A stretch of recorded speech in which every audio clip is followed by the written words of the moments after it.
We wrote this in a few months, but then it took a year and 24 rejections from New York publishers before we found one that accepted us. One of the things that I definitely feel I did was misunderstand giving. And I want to talk with you, ask you some questions around giving. So the basic premise of the Go Giver itself is that shifting your focus from getting to giving, we simply mean constantly and consistently providing immense value to others. When you can make it not about yourself, but rather moving them closer to happiness, doesn't it make sense that other people feel good about you? They feel great about you. They want to get to know you. They want to be in relationship with you. They want to buy from you. They definitely want to be your personal walking ambassador. Value is always in the eyes of the beholder. So it's not what we feel is of value, it's what they do. Nobody's going to buy from you because you have a quota to meet. They're not going to buy from you because you need the money, and they're not even going to buy from you just because you're a really nice person. You said as well that it doesn't have to be self-sacrificial. No, because it I should think not that's be. what people think it is, you know? Nothing about being a go-giver that aligns or is congruent with being anybody's doormat or a martyr or self-sacrificial. Well, hello and welcome to another episode of Love One Life. We have a special guest with us today, and his name is Bob Burg. He is the co-author of an amazing book called The Go Giver, co-authored with John David Mann, and that has sold over 1.5 million copies since first publication, which is a phenomenal achievement for a book. Bob, thank you so much for being here with us today. I feel truly blessed and really, really grateful that you have taken the time to do this. I know that it was months ago that I reached out to you before we even actually had started the Love One Life podcast, because I was desperate to have you in as a guest here. Your book really changed my mindset. Can you tell people a little bit about it, where it came from, you and your co-author? Yeah, well, years and years ago, back in the 90s, I had a book called Endless Referrals. The subtitle was Network Your Everyday Contacts into Sales, and it was a book on really business networking. Back then, it was one of the few books on business networking. Now there are hundreds of them, and they're all very good. I've read many of them, and I learn from every one of them I read. But back then, it was one of, I think, 3 in the marketplace at the time.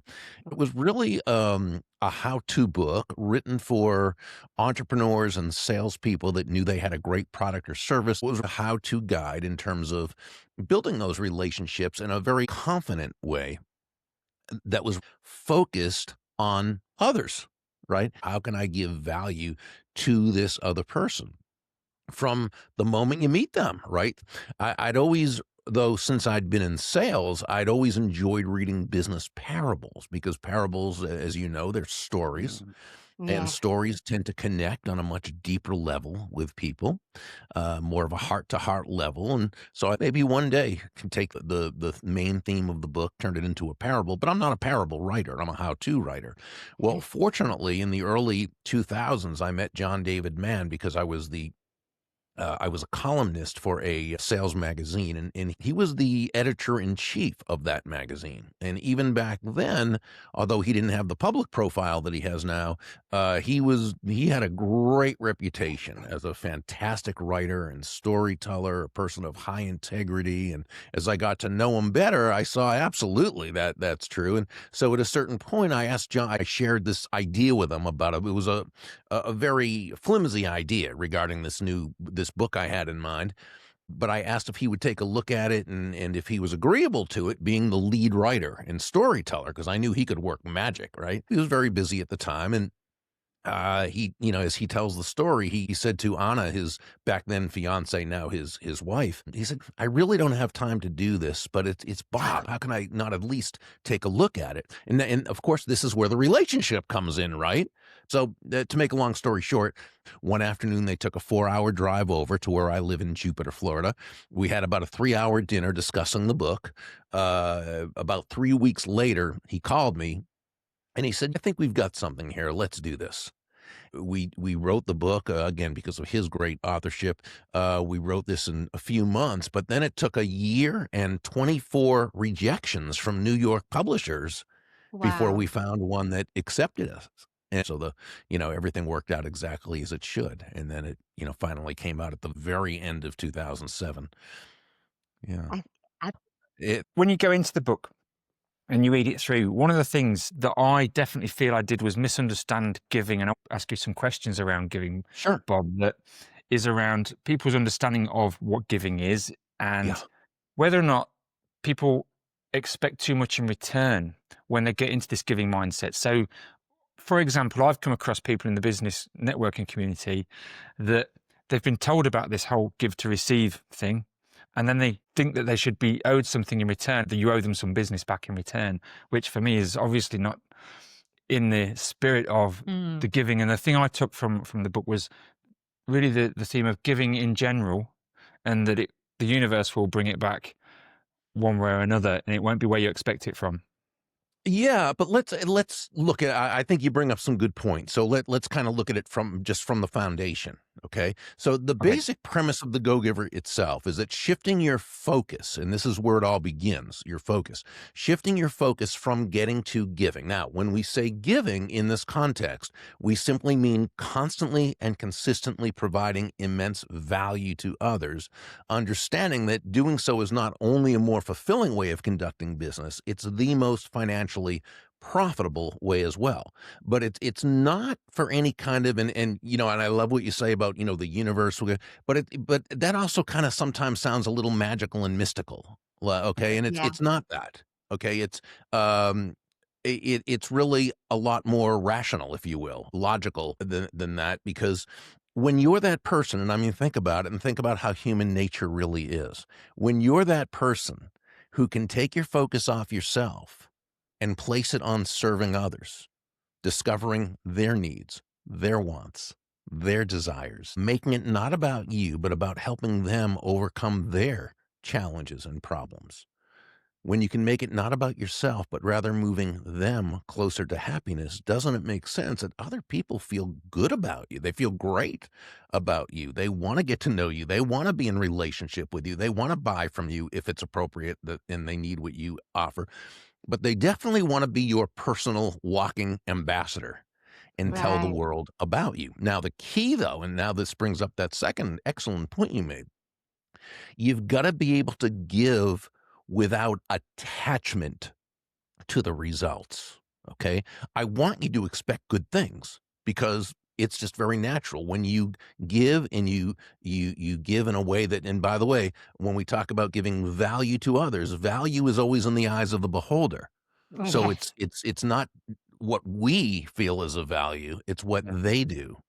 Okay. So when we can treat people as individuals who have their own needs, wants, and desires that may or may not be the same as ours or someone else's. Okay. uh-huh, And we do this thoughtfully, when we do this intelligently, when we do this genuinely, when we do this authentically, and we do it again without emotional attachment to having to receive Mm. yes, from this person or anyone else. What we have done is we've created what John and I call the benevolent context for your success. And that's really what it's about. Interesting. yeah, It's a really great way you frame that, because I think for a lot of people, the idea of giving is a way to not only be profitable, and I like the way you framed it. You can be profitable by giving because it brings it back, reverses that the other way around, doesn't it? Bring value. Yeah. Well, and again, we go right back to human nature. And when I used to be on the road all the time speaking, and I had the honor of speaking to numerous sales and entrepreneurial audiences. And one of the first things I'd say is nobody's going to buy from you because you have a quota to meet. Right? They're not gonna buy from you because you have a sales goal. yeah, They're not gonna buy from you because Mm. you need the money, and they're not even gonna buy from you just because 'cause you're a really nice person, even though I'm sure you are a really nice person. They're yeah, gonna buy from you, they're gonna do business with you because they believe that they will be better off by doing so than Mm. by not doing so. So the best thing, the most self-interested thing we can do is to place our self-interest to the side and make it all about them. When we do that, now we're really 9 steps ahead of the game. We just need to be able to do it again, and this is so important, without attachment to those results. do you think people find that difficult to do? To lose the attachment to the results? Mm, Sure, mm, sure, mm. because it's very human. For we need the money. We need for this to happen. We need for that to happen. Well, but things don't happen because we need it to, right? Things happen because we've provided sufficient value to the marketplace that causes that to happen. Now we Yeah, need to be able to then be ready and able to receive when that happens, but we can't force the issue. Now, by the way, some people think that that means, well, this is a slow process. No, it isn't. It's not any. It's people think, well, but I really, this go-giver stuff, focusing on the other person. I'll do that after I don't need the money anymore. But right yeah. now, I need to make some money, so I need to just go after and focus just on the set. Well, okay, let's go back again to that other person isn't buying because you need the money right now. Mm. Hmm. They're only going to buy because you have found a way to communicate value to them.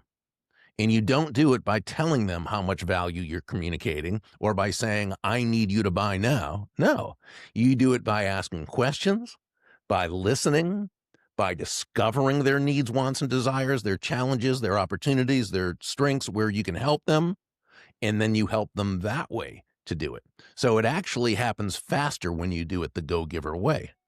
Right? You just need to Interesting. understand that you don't control the results. You only control your actions.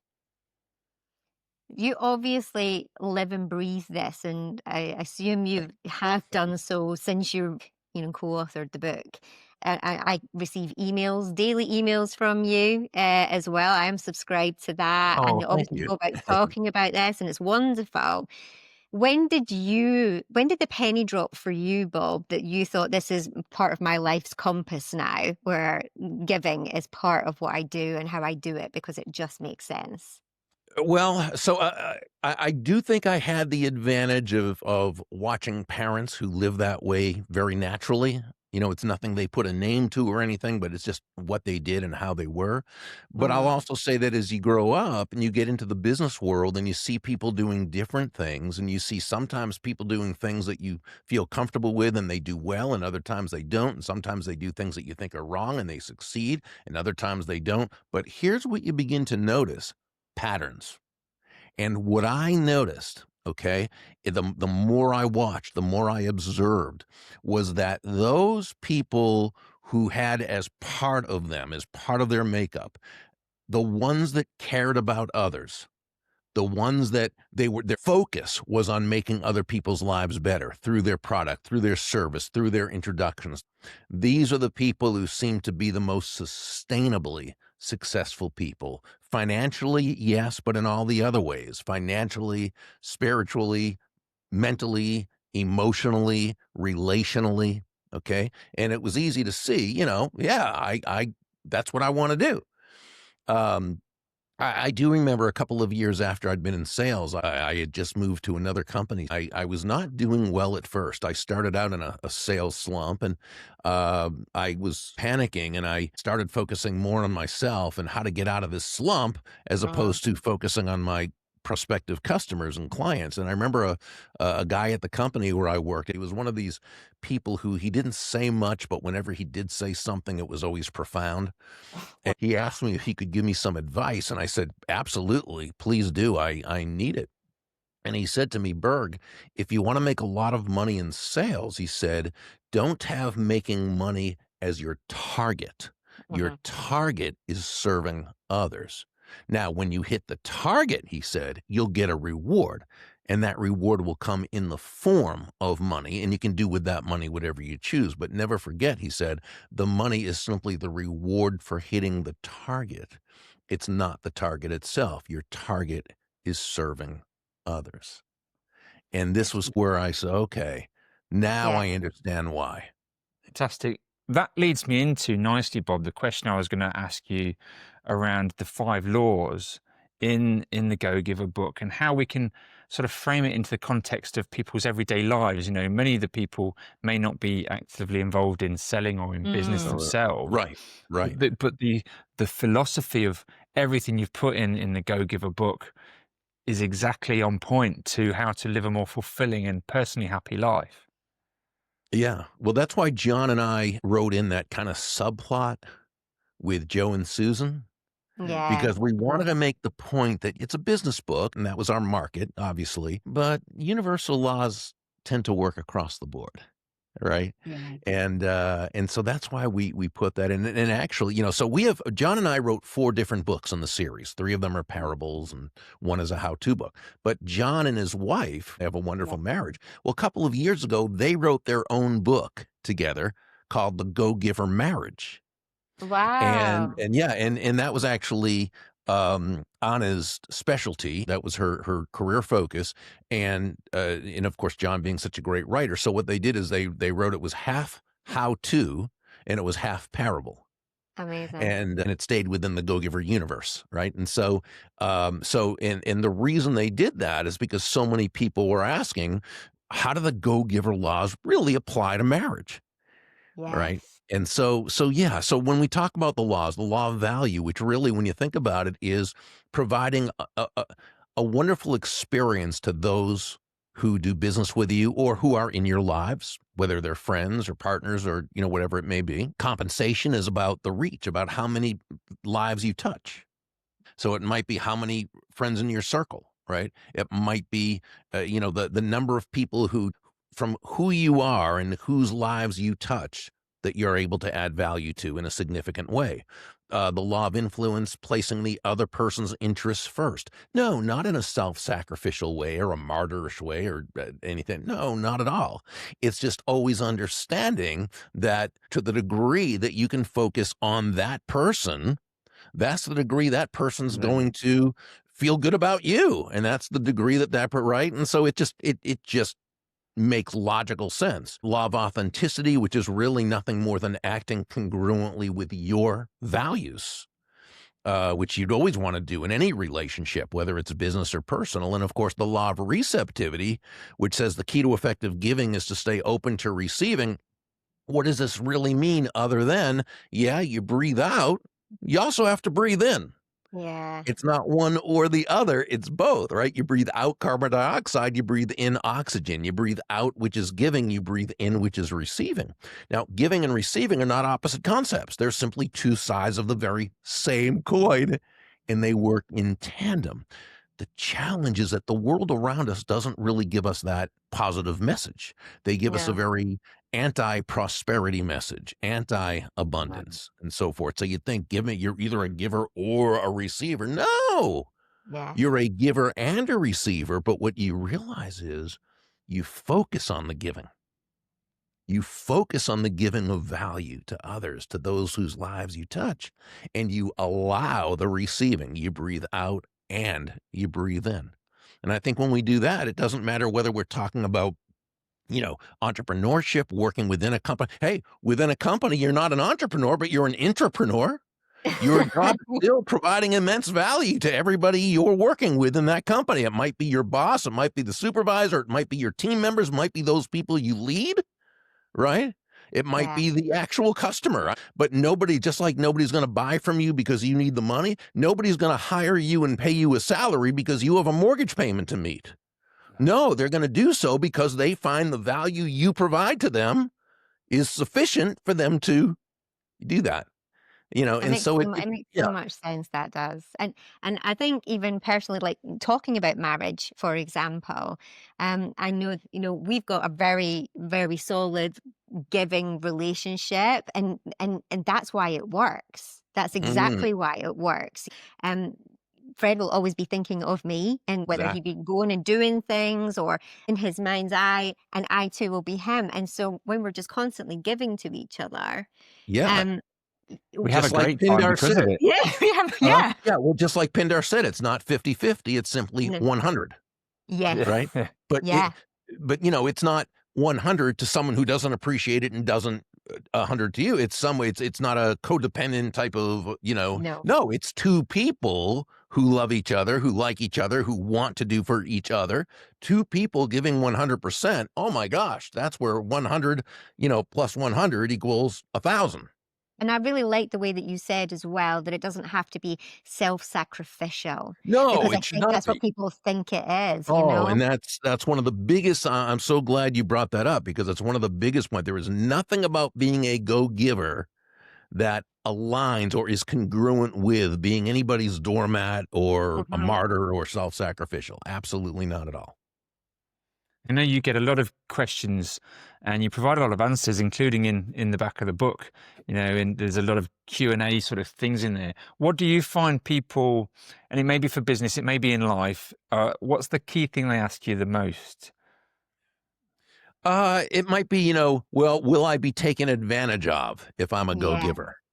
And again, great question based on, the way people, when you hear go giver, must mean, oh, I'm giving and being taken advantage. No, again, there's nothing about that. Now, can you be taken advantage? Oh, anyone can be taken advantage of, right? Yeah. But if you're someone who has a pattern of being taken advantage of. I'm not talking about the sometime. If you live life, if you leave your house, there is a time in the 90 or 100 years you're living, you're going to be taken advantage of. Okay. Yeah. But I'm talking about for someone who finds themselves in a pattern of being taken advantage of. If this is the case, it's important to understand you're not being taken advantage of because you're a nice person or because you're a giving person. You're being taken advantage of because you're doing things in a certain way that is creating the environment for you to be taken advantage of. And the first step to overcoming this is to recognize it, right? So anyone who says, well, yes, this is something, congratulations, you've recognized it. That is the first step to overcoming this. Now you need to start asking why. What Mm. is it in my life, in my past? What is it that I was told?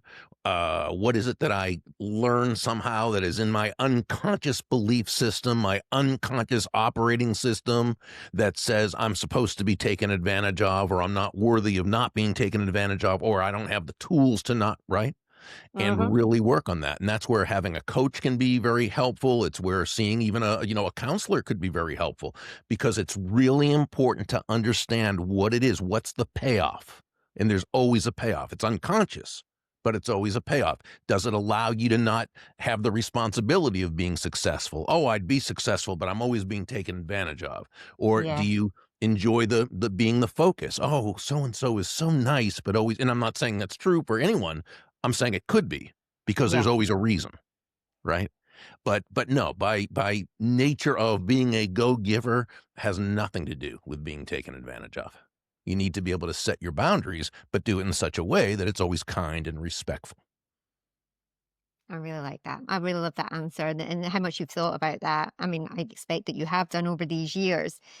Have you ever lost faith in the methods? Has there ever been times where you like maybe the panic sets in like you were talking about before where I need rather than I give, I give, I give. Right. Well, yeah, and I think that's human too, and Yeah. that happens. But is in terms of the go-giver methodology itself, no, because the go-giver methodology is not based on faith. It's not based on, oh, if I just do this, then hopefully something will happen. No, it's proven. This is how one does business. This is how one makes their way in this world. If you provide value to others, good things are going to happen. Now, by the way, is it always going to happen? No, we can't control that. But that has nothing to do with faith that there's something magical that's going to work. This is proven to work. And by the way, when I say this, I'm not bragging. It's nothing that John and I made up. These are principles that have been around since time immemorial. When the book first came out, and it fortunately got off to a really good start, and when we would be interviewed, and people say, "Well, so what is it about this book that's so different from anything else? What are you teaching that's so different?" John and I would always say, "Nothing." I mean, we put it in story form, again, thanks to John's great writing, but nothing. These are all principles that successful people have used since there's been market economies, right? And Yeah. so, oh, no, it takes no faith. And I'm not talking about religious faith. I'm talking about just faith that this is this thing that's gonna, no, because it does work. It's just a matter of continuing to do the right things in the right way. Love it. It reminds me, I saw a survey study recently around popularity in schools, and it surprised me, the results. And in brief, they interviewed lots of people as to say, what is it about you that makes people really like you? They're interviewing the least popular people and the most popular people. Mm. And it turned out the least popular people cared much less about other people and had much less interest in those other people's lives. And what Yeah. really surprised me was the ones that tended to be the most popular in school that you think of often, they actually cared and had a lot of interest in other people's lives. That's And in interesting. exactly the same way as you talk about give value and give interest. And that took me, it sort of blew my mind a little bit when I heard it, that Yeah. the most popular people are the ones that care the most about everybody else around them. Yeah. It's nice to see that that's, documented like that because we know Yeah. it's true. So I want to know how it's changed your life in all. And do you have any stories? Do Thank you you. have some brilliant stories as well from people where it's transformed, that mentality has transformed for them? I think with half the letters we get are from people who, once they learn these and they started operating by these principles, really saw their business as well as their personal life take an uptick in terms of satisfaction, in terms of abundance, prosperity, and we love those. But you know what we also love, and these are probably half the other ones, the people who said, this is how I am naturally, and what your book did is give me permission It's to be. Oh, yeah, literally my really? words. Yeah. Yeah, oh, Literally okay, my yeah, words. so we love that, Yeah. because again, I think, human nature, most people, not everyone, but most people, they wanna do something good. They Yeah. want to add value to the world. They want to feel as though they've made a difference, but they've been told, right? And they've seen on TV and movies and books and media, oh no, if you do well financially, you stepped on other people's now, by the way, of course, there are people, it's a big world, there's people who do bad things. But by and large, Yeah. by and large, the pattern, if you will, is that to the degree that we place our focus on being of value to others, that's the degree that life is really good to us. I love it. Fantastic. It kind of makes me well up a little bit because again, and that's what the book did for me. When I finished it, we were on holiday, weren't we? And it was for Fred's birthday, and this book was being passed around like, you need Oh, to read this, you need to read this, I love and that. uh, and I finished it. I was on my sun lounger, and I finished it, and I started welling up because I love the Oh, little twists at the end and just all the learnings. But yeah, that's exactly what it was, Bob. I felt. I have suddenly been given permission to be myself. oh, I love it. From a long line of growing up, we're being told like, you're too nice. Right. You're far Yeah. too nice. You're far too generous, Andrea. But it's me. It's just like, it's what I want to do for people. It's how I want to show up Yeah. for Yeah. people Yeah. all the time. And so personally for me, like it gave me permission, and I thank you and your co-author for that, like, and taking the time to do what you did and keeping on going through to these different publishers. I bet you they're all kicking themselves, the ones that said no. I would be like, no. Probably true. Yeah, I would like to say, Bob, thank you so much for joining us. Where can people find your book, The Go-Giver? Where's the best place that you'd always recommend people to go to? If they'd like, they can go to burg.com, and they can read a chapter of any of our books if they would like. And while they're there, they can subscribe to the Daily Impact newsletter. They can go right to Amazon or what have you. They can go to thegogiver.com if they want. They can check John and Anna's book out there Yeah. there as well. So yeah, we welcome people to come to either of the sites, hang around, and have some fun. Oh, amazing. Just want to say thank you again, Bob, and Oh, you've been giving with your time, with your communication with me. As soon as I finished the book, I messaged you, and you were so receptive straight away, and that again shows the true testament that you live and breathe this as well. So appreciate that. You are both delightful people, and I'm so honored to be your guest. Thank you for having me. Thank No, not you. at all. Thank you very much, Bob. So I hope you've enjoyed the show. Please do subscribe. Don't forget that the content in this show is going to be really valuable to somebody you know. So please do share it with them. Check out Bob Burg and his amazing range of books he's co-authored, and enjoy giving in your life as well. I'm Fred. This is Drea. We're Love One Life, and we'll see you soon. Bye.